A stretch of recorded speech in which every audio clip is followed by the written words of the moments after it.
Hai para pejuang buah hati, balik lagi ke channel YouTube saya, Dr. Indah Anwar, spesialis kebidanan dan penyakit kandungan. Saya berpraktek di Morulo IVF Jakarta. Pada kesempatan kali ini, saya akan membahas hal yang sering ditanyakan oleh pasangan suami istri yang berobat untuk memperoleh keturunan, yaitu mengenai hasil analisa sperma. Seperti kita ketahui bahwa pada setiap pasien yang sulit hamil atau infertilitas yang datang berobat, kita selalu melakukan pemeriksaan infertilitas dasar namanya, yaitu pada istri kita perlu mengetahui apakah terdapat ovulasi atau siklus haidnya teratur tiap bulan yang menandakan adanya sel telur yang tumbuh pada setiap siklus. Yang kedua adalah apakah saluran telur dari istri yang disebut tuba fallopinya terbuka atau tertutup. Dan pada suami yang kita lakukan secara rutin adalah analisa sperma dari suami. Nah, sering pasien menanyakan bagaimana cara membaca hasil dari analisa sperma atau interpretasi dari hasil analisa sperma yang mereka peroleh. Jadi pada suami kita selalu memeriksa analisa sperma, yaitu sebenarnya adalah yang diperiksa air mani. Artinya di dalam air mani itu sebenarnya terdapat sel sperma yang tentu tidak bisa kita lihat dengan mata, harus diperiksa dengan bantuan mikroskop.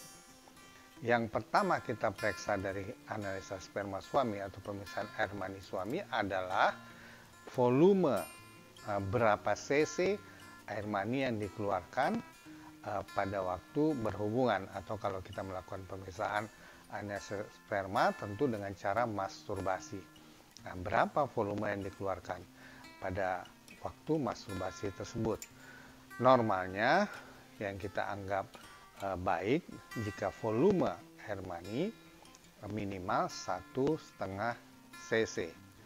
Dan kemudian kita juga memeriksa sel sperma yang ada di dalam air mani. Karena sering suami merasa spermanya baik-baik saja karena mereka bisa ejakulasi atau bisa mengeluarkan air mani pada saat berhubungan seksual. Tetapi mereka tidak mengetahui bahwa yang penting bukan hanya air maninya, tetapi apakah di dalam air mani tersebut terdapat sel sperma. Karena sel sperma inilah yang nanti akan membuahi sel telur. Jadi faktor kedua yang perlu diperiksa pada suatu analisa sperma adalah berapa jumlah sperma di dalam 1 cc air mani yang kita sebut dengan konsentrasi. Yang dianggap normal itu artinya dianggap bisa menghamili secara alami, yaitu minimal 15 juta per cc spermanya. Jadi jika dalam 1 cc air mani terdapat minimal 15 juta sel sperma, dianggap normal. Hal berikut yang perlu dipastikan adalah bagaimana gerakan atau motilitas dari sel sperma tersebut di dalam air mani. Yang kita anggap gerakan sperma itu bagus, artinya dianggap bisa menghamili secara alami, jika sperma yang bergerak lurus ke depan paling tidak mencakup 32% dari sperma yang dikeluarkan. Atau kalau ditambah dengan yang gerakannya tidak lurus ke depan tapi masih bergerak berputar-putar kadang-kadang, maka totalnya mencapai 40% minimal juga masih dianggap normal. Jadi kalaupun geraknya tidak semuanya lurus ke depan, tetapi jika ditambah yang gerakannya berputar atau lambat dapat mencapai 40% dari keseluruhan sperma, maka masih dianggap normal, artinya dianggap bisa menghamili juga. Faktor lain yang diperiksa adalah bentuk atau morfologi dari sel sperma. Kita ketahui bahwa sel sperma itu terdiri dari kepala, leher, dan ekor. Jadi hanya sperma yang bentuknya atau morfologinya normal yang dianggap bisa menembus atau membuahi sel telur untuk bisa terjadi pembuahan atau fertilisasi. Nah, sel sperma normal ini yang bentuknya normal hanya bisa dilihat jika analisa sperma untuk morfologi ini dilakukan dengan pewarnaan. Jadi dengan pewarnaan sel sperma yang sudah mati bisa dilihat apakah bentuknya normal atau tidak. Misalnya kepalanya, apakah kepalanya ada dua, atau kepalanya lonjong, atau lehernya besar, ekornya dua, ekornya pendek, dan sebagainya. Macam-macam kelainan bentuk sperma yang bisa ditemukan pada waktu dilakukan pemeriksaan morfologi sperma pada analisa sperma.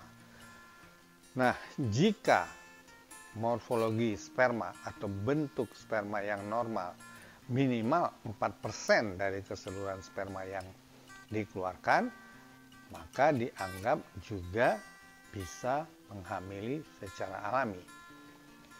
Jadi, sperma yang dianggap normal atau dianggap bisa untuk menghamili secara alami, pertama, jika volumenya air mani minimal 1,5 cc.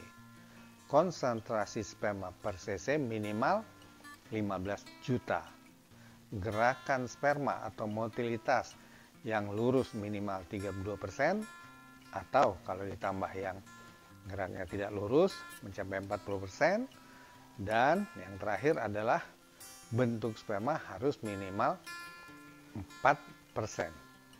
Jadi, kalau hasil analisa sperma di bawah atau kurang dari yang tadi saya sebutkan, maka dianggap kecil atau menurun peluangnya untuk bisa menghamili secara alami.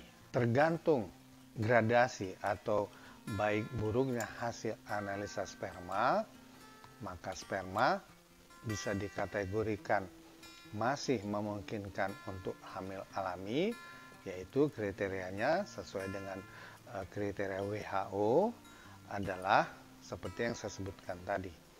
Tapi kalau spermanya di bawah 15 juta, tapi masih di atas 10 juta konsentrasinya per cc, gerakannya juga di bawah 32% yang bagus, tapi masih di atas 20%, bentuk spermanya juga masih di atas 4%, maka peluang untuk menghamili secara alami memang akan menurun, tetapi bisa dibantu untuk inseminasi. Jadi sperma yang kurang dari normal tapi masih cukup memenuhi syarat bisa dibantu dengan inseminasi. Inseminasi itu artinya sperma nanti dicuci dulu, disaring, hasil sperma dari proses pencucian tersebut akan dibantu masuk langsung ke dalam rahim.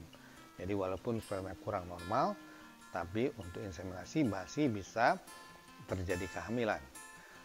Tapi kalau sperma di bawah, konsentrasinya di bawah 10 juta dan gerakannya yang bagus di bawah 20%, apalagi kalau bentuknya di bawah 4% yang normal, maka dianggap hasil sperma atau analisa sperma yang seperti ini lebih cocok atau lebih tepat dipakai untuk program bayi tabung. Secara umum, hasil analisa sperma ini yang terutama diperhatikan, artinya mutlak harus bagus, adalah volume air mani yang keluar. Itu harus mutlak 1,5 cc. Kalau di bawah 1,5 cc dengan sendirinya jumlah sperma juga akan berkurang. Dan yang kedua, jumlah atau konsentrasi sperma per cc itu juga mutlak harus bagus untuk bisa hamil alami. Artinya di atas 15 juta tadi. Dan yang ketiga adalah gerakan. Karena walaupun sperma banyak, tapi kalau tidak bergerak, tentu tidak bisa juga untuk hamil alami. Karena kita ketahui bahwa secara alami, hamil alami itu artinya hamil melalui hubungan seksual. Artinya sperma akan dikeluarkan, diletakkan di vagina atau liang sangama dari istri, dan kemudian sperma ini harus berjalan menembus mulut rahim untuk bisa masuk ke rongga rahim. Nah, secara alami walaupun sperma bagus dan lingkungan vagina juga bagus, sperma sebagian besar akan mati di daerah vagina dan mulut rahim ini.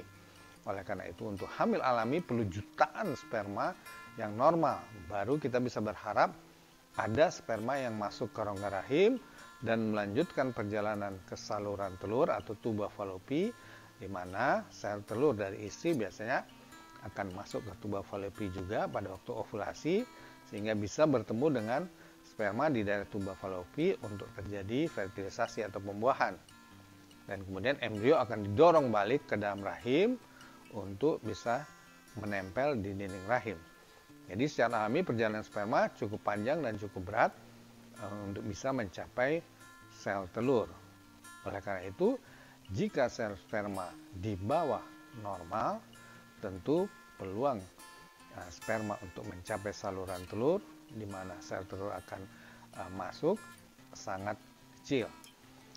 Tetapi mengenai morfologi atau bentuk dari sperma, biasanya tidak diperhitungkan untuk melakukan apakah hamil alami atau inseminasi atau bayi tabung, karena jarang sekali sperma yang bentuknya kalau diperiksa di atas 4%.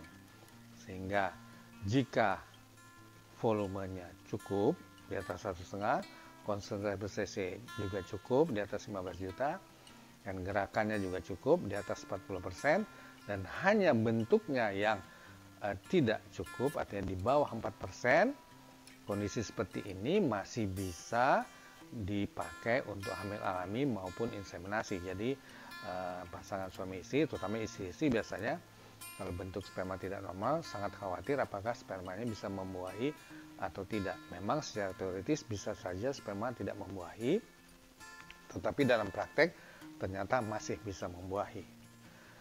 Kalau kita perlu melakukan pemeriksaan lanjut untuk melihat fungsi dari sperma, apakah bisa membuahi sel telur atau tidak, karena kalau analisa sperma umumnya adalah pemeriksaan fisik, yaitu volume sperma, jumlah, gerakan, bentuk, jadi semuanya adalah fisik, tapi bukan fungsi. Kalau kita mau memastikan apakah fungsi sperma juga normal, maka dilakukan pemeriksaan lanjutan yang disebut DNA fragmentasi. Kalau hasil DNA fragmentasinya tinggi, kemungkinan besar sperma tidak bisa menembus atau membuahi sel telur.